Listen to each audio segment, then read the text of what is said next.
Hey, what's going on, everyone? How you guys doing? My name is Matt Jarbo. This is $3 Theater, and welcome to Podio Commentary, episode number 2. I'm here today with my friend Josh from Zeros to Heroes. How you doing, buddy? Hey, how's it going, everybody? Doing good. Thanks for coming on tonight because we're going to be having a fun conversation. When I hit Josh up about this idea, I was like, "Hey, have you ever seen Freddy versus Jason?" And he's like, "Yes, but a long time ago." And I'm like, "Well, watch it again." Because we're going to talk about it on the Podio Commentary, which is this new series I'm going to be kicking off. I've already done one on Demolition Man, but I want to just dive into a movie, look into its origins, its beginnings, what it did, maybe a little interesting tidbits about it. And I've always been drawn to Freddy versus Jason for a number of reasons. For one, I love this damn movie. It came out in August of 2003, and it just kind of it felt like a nice way to end the summer. And I saw it, we had it at a drive-in because that's where I worked. And so for me, watching this slasher flick on repeat at a drive-in just made it all the better. So that's how I got into watching this movie. I'm not too sure. Are you a big slasher film fan? Oh, yes. Oh, absolutely. More towards my college years, but yes, absolutely. I've seen every single movie out of either of these franchises. I've seen all of the Scream movies. Yeah, I'm a big slasher fan. Yeah, they're a lot of fun. I don't quite know at this point as I near 40 what about it still draws me to slasher flicks, because I remember seeing like Scream in theaters back in the day, when Yeah. like back in 96 when it came out, and I was 15 years old, and I'm all like, yeah, or I think I was 14 or 15. I forget. 90, yeah, like it doesn't matter. I snuck in to go see it. And I love that movie, and I love all those films, and I've always enjoyed a good horror movie, but Freddy vs. Jason wasn't one that was necessarily a horror movie as much as it was just a fun film in my mind. And when I think about, where we are now, 17 years later almost, it's kind of fun just to go back and take a look. So why don't we start off here with, for those of you who are unfamiliar, there's going to be spoilers, obviously. But what we can look at here is the synopsis of Freddy versus Jason. So if you don't know the synopsis, now you're going to learn. So this is coming straight off the internet, copy paste. Two horror icons face off in the supernatural movie. Disfigured serial killer Freddy Kreuger, who attacks his victims in their dreams, has lost much of his power since the citizens of his town have become less afraid of him. Enlisting the help of fellow violent murderer Jason Voorhees, Freddy orchestrates a new killing spree. However, when the hockey mask wearing psychopath won't stop chopping up Freddy's intended victims, the two ghouls start to battle each other. And I'm not, if thinking about it now, I really like that synopsis. It's a good synopsis. It is. It's very ingenious given everything we know about Freddy, everything we know about Jason. It's just this, like, how would the two work together? And it's like, it's very much a limited partnership. It's like there's a scene in the beginning when Jason starts hacking up the kids in the house. And one of the kids, before he dies, falls asleep because he's drunk. And Freddy is trying to get him, but he can't because he's not strong enough. And then just Robert Englund in all of his glory just is like, I'm not strong enough. I'm going to let Jason have his fun. Then it's my turn. And I was like, yeah, man, you're losing out, because he chopped with body count, like 3 people right off the bat. In the first part of that movie, he gets 3 people. So Freddy, I don't think Freddy gets that many kills. Not that many in this. No, yeah. No, Jason, I mean, you can't compare the two because there's clearly the rave scene in the cornfield where Jason just goes in and like mauls down the entire graduating class of that high school.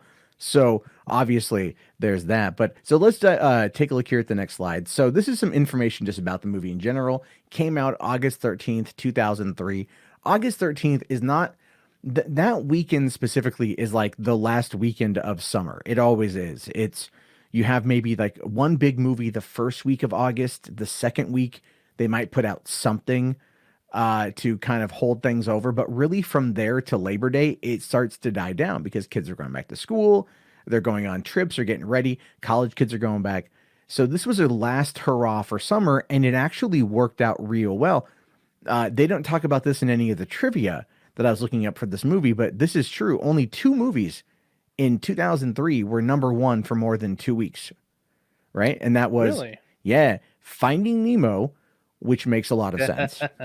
That came out in May of that year, All and right. Freddy versus Jason. Terminator 3 And Pirates of the Caribbean both came out within like the month leading into Freddy versus Jason, and neither one of them was able to sustain number one at the box office for more than 1 week.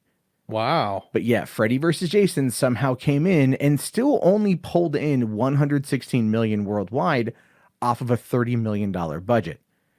So it made money. It did make money. But I mean, in 2003, you have to understand, in 2003, that was pretty decent for a slasher flick. Yeah. So it still made money, but I thought it would have done more. But I looked up here why it was R-rated. I mean, if you've seen it, you can kind of tell.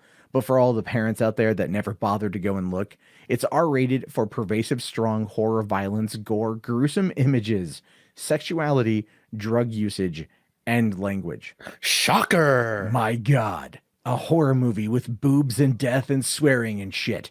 What would it be without them? It would have to be. It's just, it has to be. Otherwise, it's not that good of a movie. But this one is held up, I think, in 17 years. And that's why, it's fun. So obviously the two title characters here, Freddy and Jason. And the reason why I wanted to go to this image is because look at the juxtaposition but with the lighting here. And I really enjoy that when you can see see the two people against each other. You can see how they lit it, how they framed it. What's interesting though is this was Robert Englund's last time playing the character. Yeah, it was. And I could have sworn he would have done another one, but he did reprise the role on the Goldbergs last year. He had a cameo appearance, and it wasn't Kane Hodder playing Jason in this movie. It was actually Ken Kurtzinger. And yeah, first time role. He was a stuntman. And the reason why they didn't go with Kane Hodder, which I know that did anger some fans back in the day, was because Ronny Yu, the director, who we'll talk about here in a second, he really wanted to have someone who was like imposing over Robert Englund. You know, Kane Hodder's a big dude, but he's not the tallest guy. Whereas Ken is a big dude. Yeah, I found that really funny when looking up on the wiki, like the difference size between the two actors is 3 inches. Between the original Jason and Kirshner. Yeah, it's not like it's that much, but it's when I was at Comic-Con in 2003, I was there for the panel for Freddy versus Jason, and they brought everybody out. And it was really cool to see because they showed us that whole rave sequence. 4,300 people. Oh no, that would have been like a 2,600 person room. This was before they expanded. But back then it was like 2,600 people in this room, and they showed us that sequence and brought everybody out, and it was pretty cool. I have to admit, I do remember seeing that because I came home and I told my friends at the drive-in, I'm all like, we've got to see Freddy versus Jason when it comes out next month. Hopefully we'll get it. Hopefully, fingers crossed, and then we got it, and so I didn't have to pay to watch it. Have you seen the little preview show in Las Vegas? No, I never saw the preview show in Las Vegas. Yeah, it's more like it's more of a let's get ready to rumble. In this corner is Jason, this corner is Freddy. It was really funny. Is it on YouTube? Yes, it is actually. All 4 minutes. I wonder if it's copyright. I might have to I don't know. Thinking if it's not copyright, we could give it a watch. But unfortunately, I don't want to lose the channel just yet. But I did want to talk for a second though about Ronny Yu, the director of the film here. As we can see, we've just got that a bit of a promotional shot of him. This dude has made a lot of Chinese films, like a lot of Chinese films. He made a bunch with Jet Li. He's well known in China for making movies, and he's done a couple here in the States. But this is the image here, this Getty image that I'm clearly using for informational purposes. This is from Comic-Con 2003. So, I mean, look at Ken right there, how taller he is to Robert Englund. He is massive. Yeah, just so you can see why Ronny Yu wanted that particular approach, just because that guy is so freaking huge. But not only did he direct this movie, he's directed a couple other films. We were talking about one of them beforehand, but I wanted to show you this. He's known for doing Bride of Chucky and Formula 51. Now, I mean, Formula 51 is not one that I'm pretty sure you haven't seen it. No, I have not. I have, because we had it at my drive-in.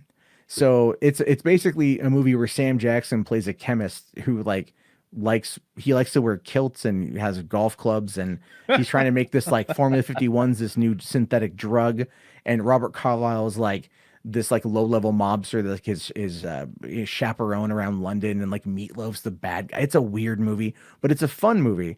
And he actually used the golf clubs like lightsabers.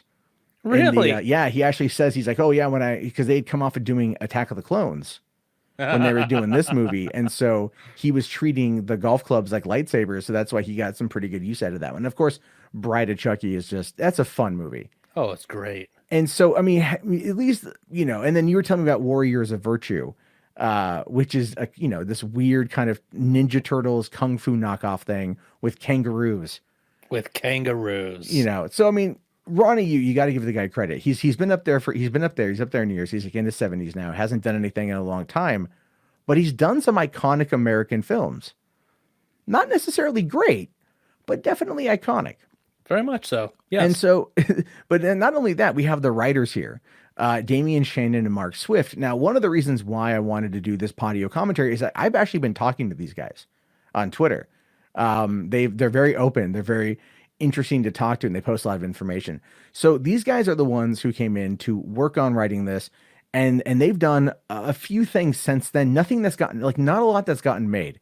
These are the writers in Hollywood that get hired to write scripts that never get made, right? Like, that feels like the ultimate dream job. Mm-hmm. It's like, oh, here's a dump truck full of money. Go write me the script. You write the script. I don't like it, but you get to keep the dump truck full of money. But they have gotten a couple films to theaters, most notably the 2009 Friday the 13th remake. Wow. Yeah, which was an interesting film because I did think it was a fun story, but the director turned me off because the guy who did that also did Pathfinder, and he did Conan the Barbarian with Jason Momoa after doing Friday the 13th. But the guy his name is Marcus Nispel, and he's mostly all style and no substance. But he's an excellent visual director, which is why I think the visuals on Friday the 13th remake were really good. And the story was fun, even though it kind of came across like Jason was a pot farmer. Yeah. A little bit. And then these guys also did the Baywatch movie. So yeah, that was pretty bad. I'm not gonna lie. It wasn't, I had high hopes going into that movie, but it just, again, it further exemplifies my entire argument that The Rock is not a movie star. I'm sorry. I have to make that clear once more, but I'm going to be doing a full on video diving into that. However, these guys also have one coming out. Apparently they have a Disney contract where they're going to be doing this is true, the prequel to Aladdin.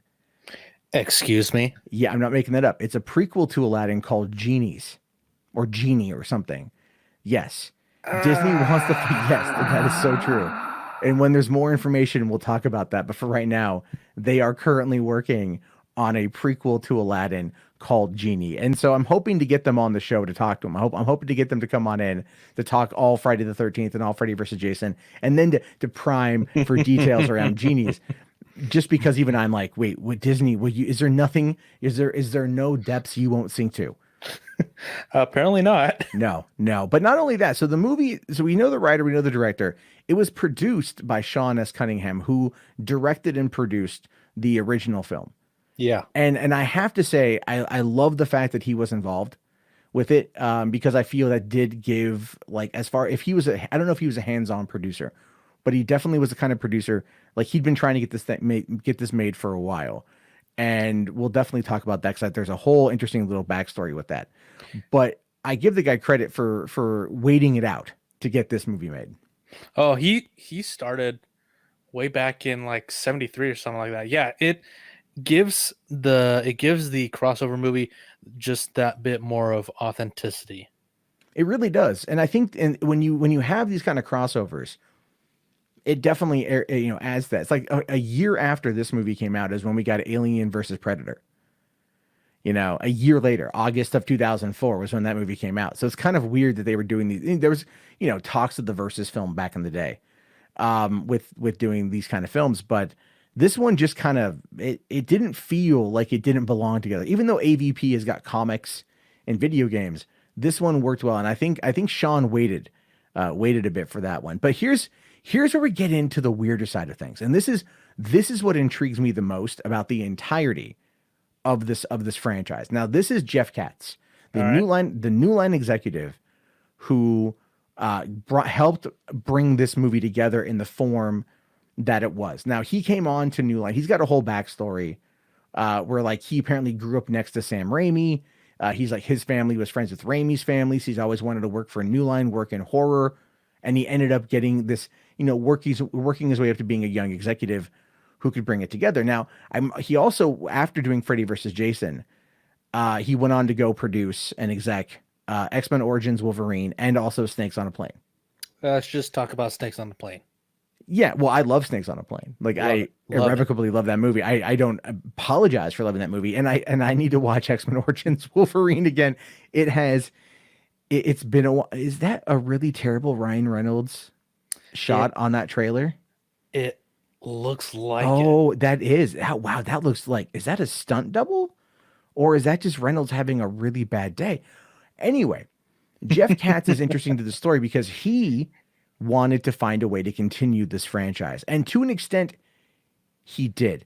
Now, this is a screenshot of him from the Friday the 13th documentary that came out around, I think, 2009 when they were doing the remake or doing the reboot of the franchise.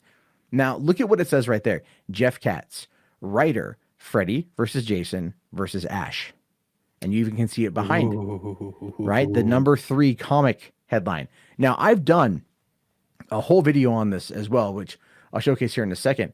But this was Jeff Katz's baby, right? After they got done making this movie, he wanted to keep it going. So he came up with this concept of bringing in Ash from Evil Dead, making that the franchise. I would have loved that.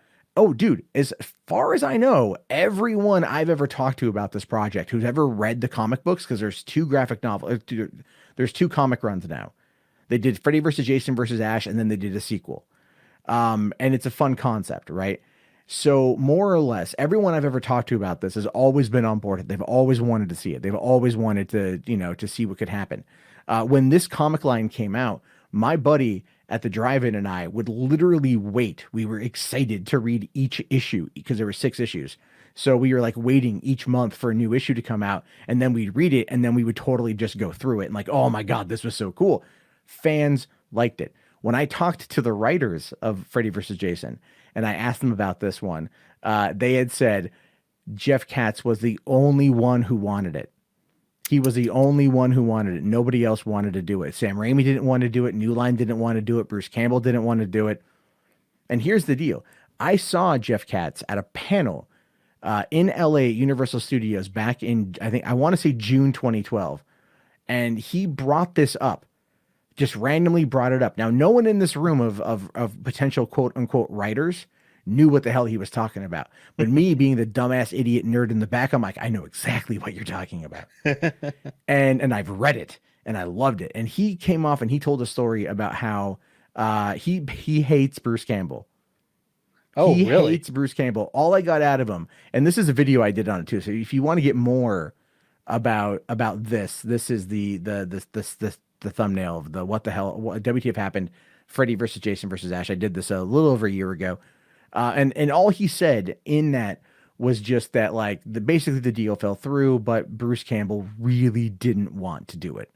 And we know that Bruce, necessarily is not the biggest fan of Ash. So I kind of get that. But at the same time, this was before the Star Show was even like on the horizon. And so I think when the Star Show came around, Katz was probably pretty pissed off because like he couldn't because he probably thought to himself, if I could secure this whole thing, maybe it'll work out. So I am working right now on trying to get a line on Jeff Katz. He's got no social media presence, no website. I can't find anything to contact this dude. The last I heard out of him was over a decade ago when he tried launching a comic book line, like a comic book publisher. Haven't found anything since. So I'm hoping to find a connection. I'd love to interview him. That'd be cool. About not only this movie, but Freddy versus Jason versus Ash, because I think that would be such a fascinating subject matter. And I think, look, even though Freddy versus Jason versus Ash is not, it didn't happen, it's still in some people's minds considered a canon to the original story. And I think, as far as sequels go, that would have been a cool sequel to see. It definitely would have. And even after the Stars show, I'm pretty sure that Bruce Campbell was reinvigorated by the character. And he kind of liked the character in the show more than the movies. Yeah, I think because it was a little bit easier for him to do, more comical. But at the same time, when Stars unceremoniously canceled the show after its third season, Bastards. yeah, totally.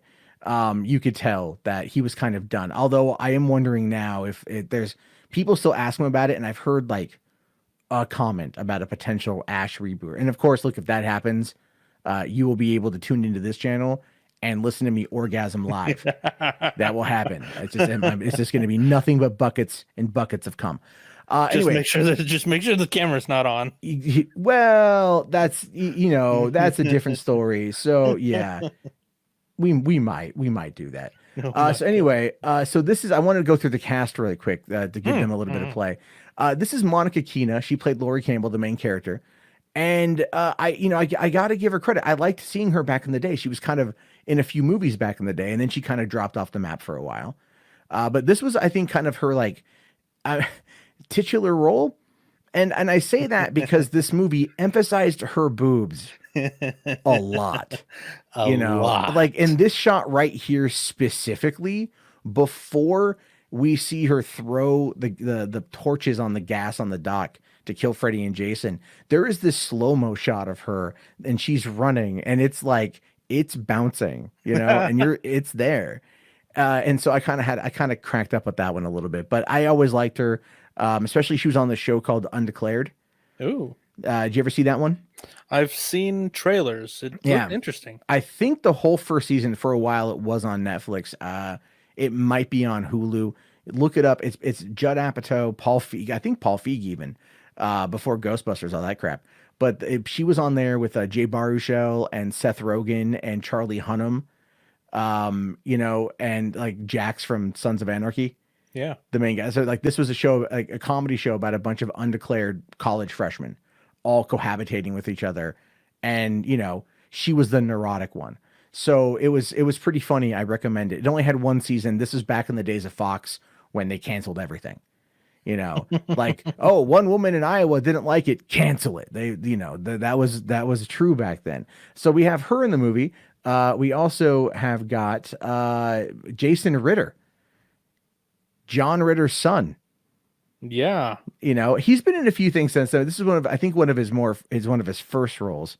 Of course, I can't grab a good still screenshot to save my damn life, but he was pretty good in the movie. I liked him well enough, and I've seen him in a few things since then. This kind of surprised me back then. Kelly Rowland, from Destiny's Child. Yeah, it's cool.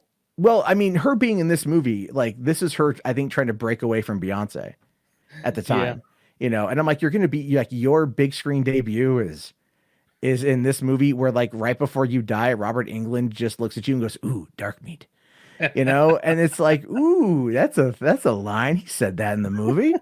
That's a thing. And then I just used the same screenshot for also the other guy in the shot there too, Chris Marquette, who I've always been a fan of. And I thought he was good as Linderman in the movie, but to me, his best role will always be Fanboys, which is a movie I'd love to dive into because that's also a fun movie to gush over. Have you ever seen Fanboys? I've seen the trailers. Got to watch the whole thing, dude. Kyle Newman did a good job on that, especially if you're a Star Wars fan. If you're a Star Wars fan, you're going to love it. Yeah. And then, so we've also got, this is kind of funny too, back in the day, Lachlan Monroe. Now you probably don't know who this guy is. He back in the late 90s, early 2000s, he was in like a lot of stuff. He was in, Scary Movie. Uh-huh. He was in this one great movie called Dead Man on Campus with Mark Paul Gossier and I forget the other guy who was in it, Tom Everett Scott. And, like that was a weird zany comedy from back then, from back in the late 90s. And he was in a lot of these dumb movies as very dumb characters. And then he shows up in this movie as as a sheriff's deputy. Or a sheriff or whatever he was. I forget. He was a cop. And it's like, oh, that was kind of an odd departure from normal. But I'll tell you what caught my eye. What really caught my eye was the fact that Zach Ward just randomly pops up in this movie. Now, people out there need to know Zach Ward was Scott Farkas from A Christmas Story. And the redhead bully. Mm-hmm. Yeah, that's Zach Ward. That's this guy.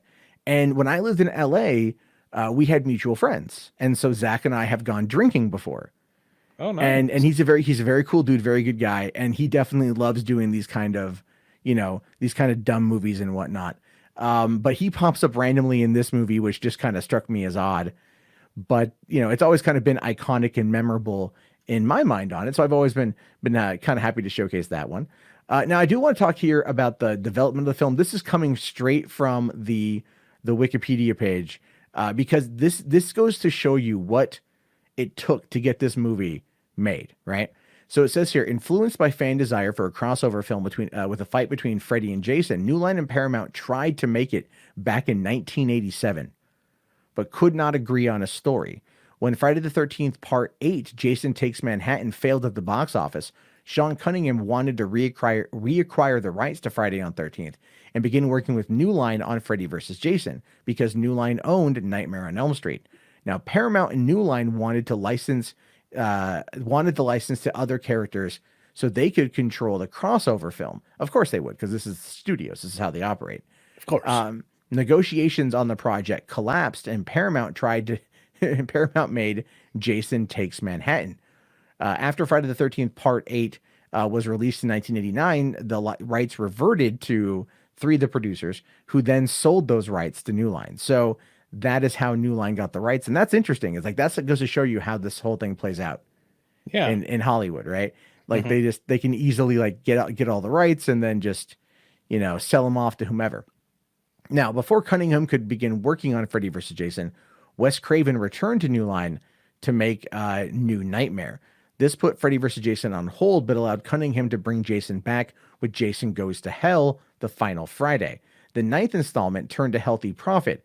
Cunningham's frustration with the delayed development of Freddy vs. Jason led him to create Jason X to keep the series alive. Oh man, that was look, I love that movie for all the wrong reasons. And the funny thing about that movie too is because it came out, I believe, it came out before Freddy vs. Jason by a whole year, right? About maybe almost about a year and a half. Give or take, yeah. Give or take. So it says here April 26, 2002 is when Jason X came out. Not to incriminate myself or anything, but back in the day, I used to be pretty, I used to lurk. Oh, that's the word I'm going to use here. I used to lurk in forums, like on IRC chats, where people would share movies that would make their way onto parts of the internet. Just to look. Not touch, just to look. Yeah. Well, oddly enough, I want to say around like December 2001 or January 2002, a whole 4 months before the release of Jason X, the work print copy of Jason X leaked online. Oh, wow. The work print copy. And I have seen bits of it floating around in different areas. And obviously it's totally work print. You can totally tell. But it was, that came out 4 months early, and people in those circles were watching those movies. Now the movie, when it finally released, I did go and see it, and it's so dumb. It's fun. It's I think it's one of the more iconic Jason movies, if you want my honest opinion. It's a great Saturday night, late night movie. Yeah, it was so terrible. But it was the series' lowest grossing film at the domestic box office, and had the largest budget of any films to date, which is true. I mean, you go into the future, the whole nanobot sequence where they like reboot him. I love the holodeck bit where like he ends up, bludgeoning the two camp counselors. We're just here to smoke weed and do drugs and have premarital sex. And then he just bashes him against a tree. Or of course, the absolute famous, hey guys, he just wanted his machete back. That was a lot of fun. But this is where it gets very fascinating. According to writers Mark Swift and Damian Shannon, several endings were considered, one of which featured Pinhead of the Hellraiser franchise, but New Line did not want to get the rights to the character. Yeah. Son of a bitch. Bastards. Son of a goddamn bitch. I would love to see because cheap motherfuckers. Well, yeah, exactly. No, if they would have done Pinhead, because they talked about Pinhead before, like I had heard Pinhead. You and I were talking about this the other day, and you'd brought up Pinhead. Oh yeah. And I was like, yeah, no, I heard about this a long time ago. That they were really considering this like massive crossover. What I had heard was that it was going to be along the lines of, like not only these guys, but like Michael Myers and Chucky, and get all of these slashers to like come together in one film franchise. And I'm telling you, if done right, it would have made Boatloads of money. so much money. Horror movie fans are the absolute best when it comes to keeping a franchise alive. Oh, absolutely. And so I really wonder what a lot of them thought about this one. I never really asked a lot of them what they thought about this, but the movie was kind of all over the place in regards to its reception. So looking here at the critical reception, we can see that on Rotten Tomatoes, it's got a critical rating of 41%, which is bullshit in my opinion, and 50% audience score. But the cinema score, which is what rates people as they're coming out of the theater to ask them what they thought, they gave it a solid B+. Oh yeah. And I think the audience that went to go see this movie, they're the ones that was the intended target here. They were the ones that wanted it to be like that. And they really wanted to, enjoy it. And I think they did. I think the fact that it was number 1 2 weeks in a row really goes to show you that people enjoyed it. So again, never trust Rotten Tomatoes. Never, ever, ever, Never. ever. But we're going to read some Rotten Tomatoes reviews. So if you go to the page now, since this is, it's a 17-year-old movie, these are the top 4 reviews you are going to see.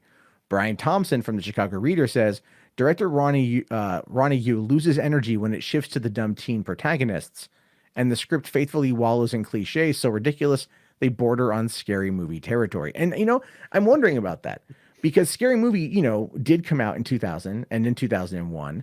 And, those movies kind of set the bar for parody, for satire and horror. And they were so well done that I'm wondering if they were trying to play it more of the jokey, humorous aspect of this. Again, like that aforementioned dark meat line that just kind of felt really out of place for a serial killer pedophile that was burned alive and then haunts the dreams of children.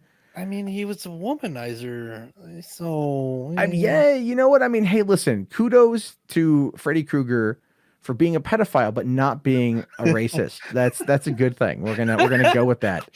That's where we draw the line. That's where we draw the line. Yeah, it's like okay. So don't keep him around your kids, but hey, he could come over for Christmas dinner, because he's tolerant. He's a tolerant serial killer. That's precisely the fucking world we live in. All right, so Time Out's top critic, I don't know this person, says this and gives it a negative review, saying it's pretty obvious where director Ronny Yu's sympathies lie. Still, he can't find a satisfactory resolution to that old teaser about the implacable force versus the immovable object, how to kill your cash cow and milk her too. The thing is, if you watch the movie, it's Freddy versus Jason. What more do you want? Both of them are going to die, right? Or none of them are. Or none of them are. If you saw the whole movie, if you get to that little end tease, out comes Jason holding Freddy's head. And what does he do? He looks at the camera and winks. Exactly. And so you absolutely know what's coming next. And this is the thing I don't get too. It set up for a sequel.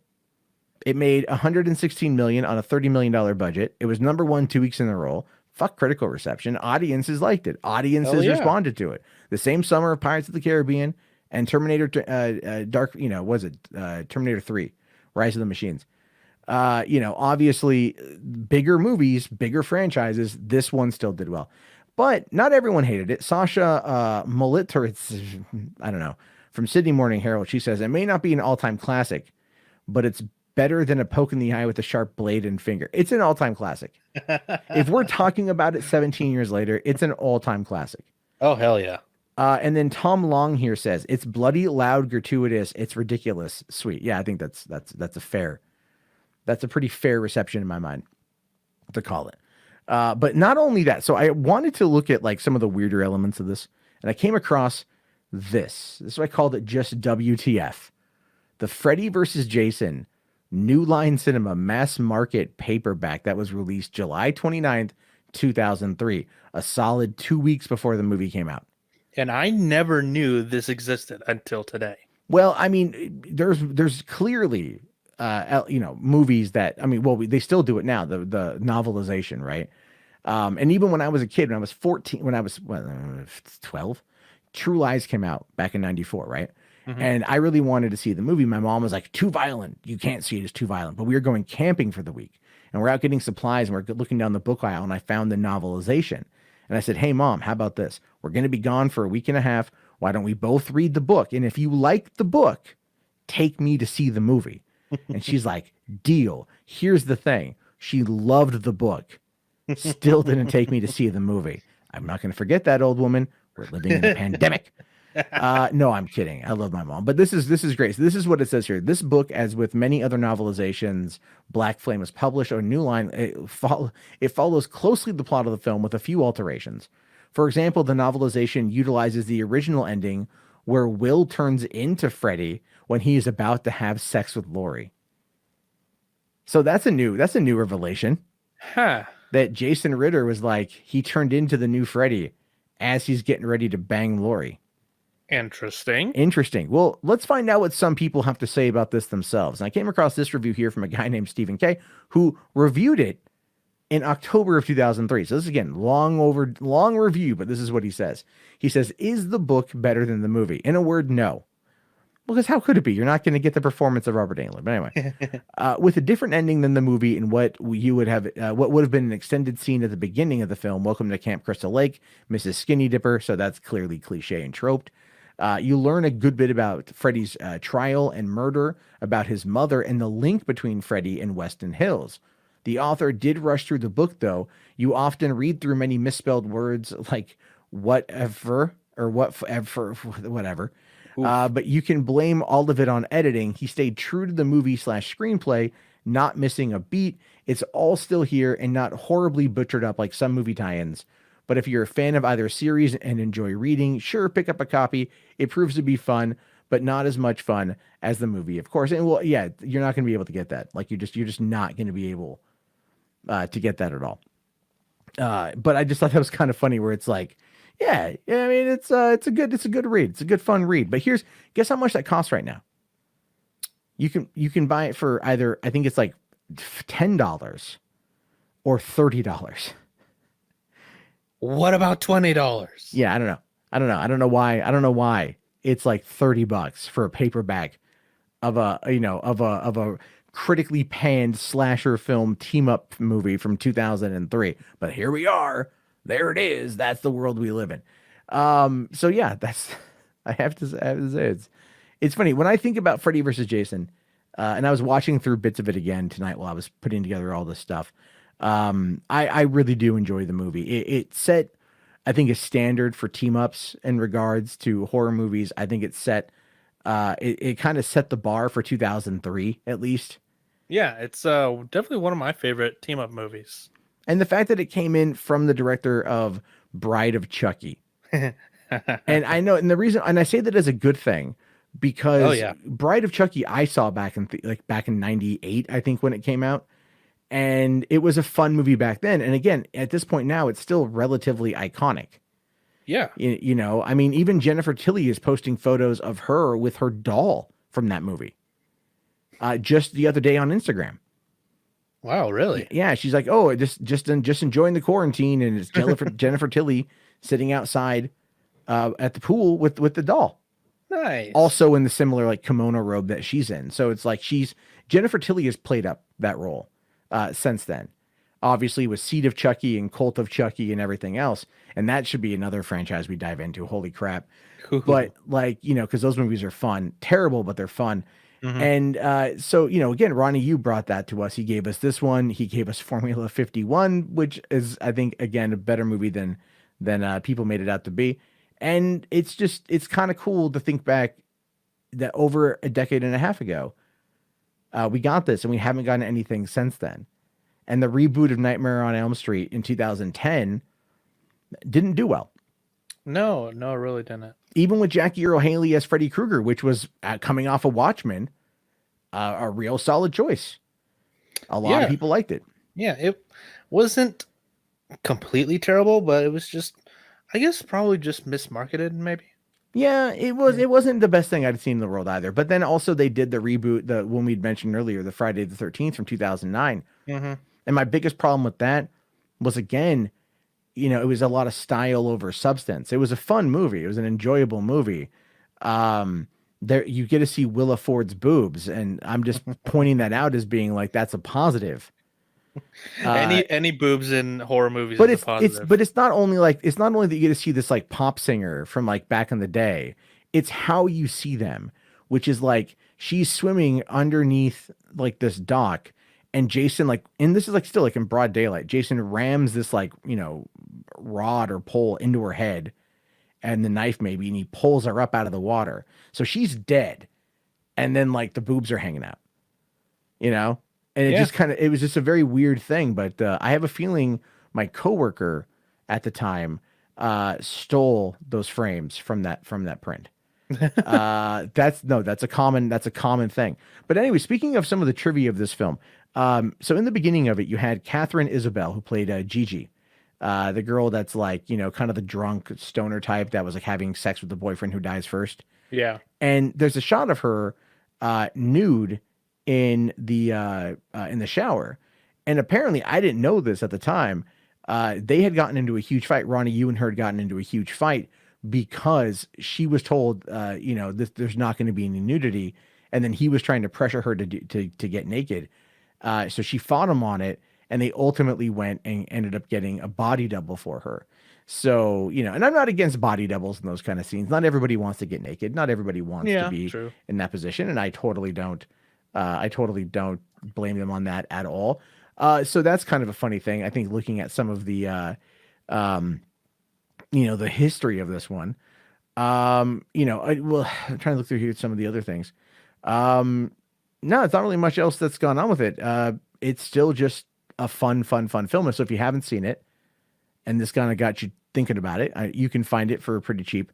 You can rent it, I think, on Amazon for like $4 right now. I think even maybe YouTube might have it. Unfortunately, no place to stream it just yet. Unfortunately, I wonder. Yeah, it's weird that the horror app, I think it was like Slasher or something, like, doesn't have it. Oh, Shudder. Yeah. Yeah. So I'm really surprised Shudder doesn't have it. They should have it, but they don't. And it might just be the licensing rights. I mean, that could be. Yeah. Oh well, no. Here's the thing: HBO Max is going to be coming out here in a month, and that's going to have New Line Cinema is HBO or is Warner Brothers. So I wouldn't be surprised if Freddy versus Jason pops up on there, and I'll definitely be giving it a watch and hopefully 4K upscale streaming. But in the meantime, if you guys listening, have you made it this far? Thank you. Really, I really appreciate that. And let me know if there's any movies you want to see us dive into.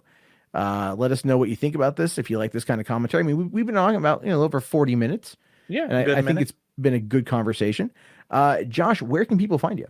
They can find Zeros to Heroes on all the social medias, mostly YouTube, Facebook, Twitter, and Twitch. Just at Zeros to Heroes. Awesome. Thank you very much for being here. I'll definitely have you on again for this. I know you're a horror aficionado, so I wanted to have you on to talk about aficionado, sure. Well, it's a solid. I could have used connoisseur. Okay. All right. Yeah. I like $5 words where 25-cent words would do. Yeah. So that's how I operate. That'd be good. Yeah. And for everyone else, if you guys want to find me, you can find me at mjarbo on Twitter. Of course, if you are watching this video, be sure to subscribe to this channel and let me know if you want to see more coming in from Podio Commentaries. This is something that I think is a lot of fun, and it's a great way to spend about 45 minutes to an hour just breaking down these films and talking about them. And then maybe we can do live ones coming up and get your guys' input on movies that everyone out there has seen, or maybe movies that are a little bit more on the avant-garde, out of the way side, which I kind of feel after 17 years, Freddy versus Jason maybe is a little bit of that little bit out of mainstream anymore. But for you and me, you and me, it's definitely mainstream. So, all right, everyone, thank you so much. I will talk to you guys all later. Have yourself a great day, and see ya.